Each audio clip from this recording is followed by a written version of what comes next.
On entend beaucoup parler de la fin des temps, ou peut-être plus justement de la fin d'un temps. Mais que se passerait-il si l'histoire que l'on connaît, celle des empires, des rois et des batailles, n'était en fait que la partie visible de l'iceberg? Et si, derrière le rideau, se jouait une toute autre histoire, une histoire spirituelle? Voilà la question qui va nous guider. Cette idée fascinante que les grands bouleversements du monde ne sont pas seulement le fruit de décisions humaines, politiques ou économiques, mais qu'ils sont peut-être l'écho de luttes qui se déroulent dans une dimension invisible à nos yeux. Alors, plongeons là-dedans.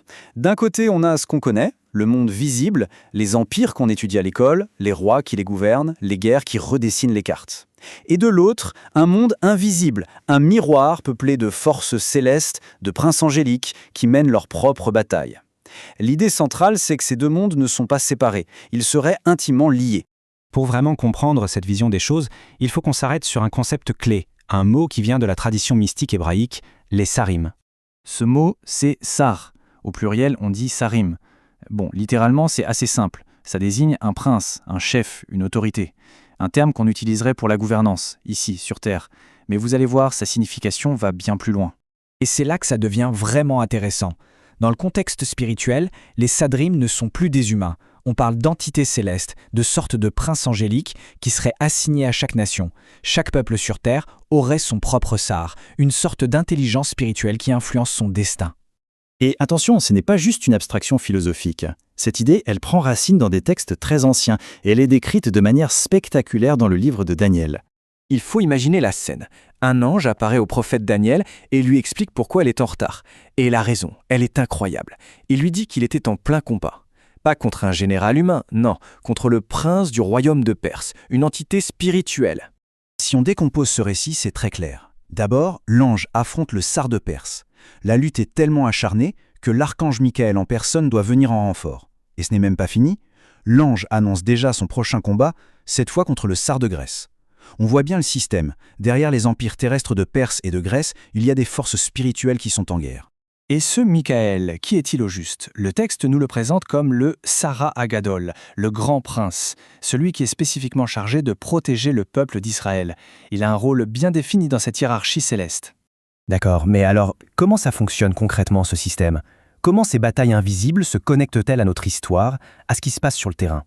Eh bien, selon cette vision du monde, chaque nation a son sar, et le sort de cette nation est directement lié au sort de son prince céleste. Une guerre sur terre reflèterait donc une guerre dans le ciel. Par contre, Israël est présenté comme une exception. Le peuple ne serait pas sous l'autorité d'un sar, mais directement sous celle de Dieu, avec Michaël agissant comme un protecteur, un avocat. Ce verset du prophète Ésaïe est absolument central pour comprendre le principe. Il faut bien faire attention à l'ordre.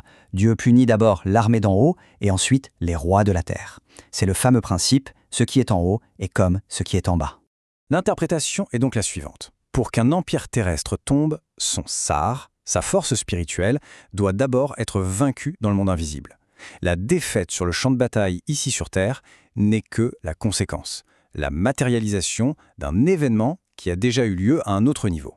Alors, quel est le lien entre tous ces concepts anciens et notre sentiment, parfois très actuel, de vivre une fin d'un temps, une période de grands bouleversements? Il y a un principe mystique très puissant qui dit ça. C'est un peu comme juste avant l'aube où la nuit est la plus sombre. L'idée, c'est que juste avant une grande transformation spirituelle, une nouvelle ère de lumière, les forces contraires se déchaînent avec une intensité redoublée. Le point crucial, c'est donc que des périodes de chaos, de tensions extrêmes et de conflits sur Terre pourraient ne pas être un signe de fin absolue, mais plutôt les secousses qui précèdent un changement de paradigme, les douleurs de l'enfantement d'une nouvelle ère qui reflète une bataille cosmique arrivant à son paroxysme. En résumé, toute cette perspective nous invite à regarder l'histoire différemment, pas comme une simple suite d'événements humains, mais comme un drame cosmique qui se déroule en même temps sur deux scènes, une scène terrestre et une scène céleste, et chaque acte, ici-bas, a son écho là-haut. Et tout ça, bien sûr, nous laisse avec une question vertigineuse. Si ce modèle est vrai, si derrière les gros titres des journaux et les crises mondiales se cache une autre réalité, alors quelles sont les forces en jeu aujourd'hui? Quelles guerres invisibles se déroulent au-dessus de nos têtes et dont nous ne percevons ici que les ombres?